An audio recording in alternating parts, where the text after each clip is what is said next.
Mga anak, ang topic natin sa debate ay ano ang mas mahalaga, talino o diskarte? Barbie, ikaw sa matalino at ikaw mauuna. Jack, ikaw naman sa diskarte. Ang talino ang sandata ng ating buhay. Hindi mo kailangan mahuhula kung may alam ka, diba? Para kang Google, laging may sagot.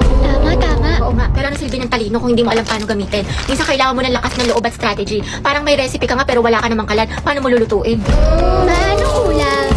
Talaga? Pero pag matalino ka, Jack, mas mataas ang grades mo. Pag mas mataas ang grades mo, mas madami ka opportunities. Pag mas madami ka opportunities, mas safe at secure ang future mo. Kasi naman sa diskarte na baka chamba lang. Grabe si Barbie, savage. Wow, edi sana lahat ng honor student, millionaire at successful na. Barbie, kahit wala kang medalya, kung marunong ka dumiskarte, aangat ka pa rin. Jack, kahit gano'n ka pa ka-diskarte, kung wala kang malinaw na plano, kalat ang effort mo. Alam mo, Barbie, nakakalimutan mo na minsan mas importante ang execution kaysa sa preparation. Sa bagay, sanay ka naman kasi makalimot eh. Taray, personalan na. Anong sasabi mo? Ako, nakalimutan mo. Quiz B, grade 9, sa school namin. Ako yung second place, ikaw yung panalo. Sabi mo pa nga sa akin, better luck next time. Sana magkita tayo ulit. Ano, naalala mo na? Kaya nga ako lumipat ng school dahil sa'yo eh. Enemies to lovers yarn. Jack and Barbie, Jabar. Debate pa ba to or aminan ng feelings? Kaya pala siya nag-transfer. Mga students, tama na at baka manganak pa ako sa kilig.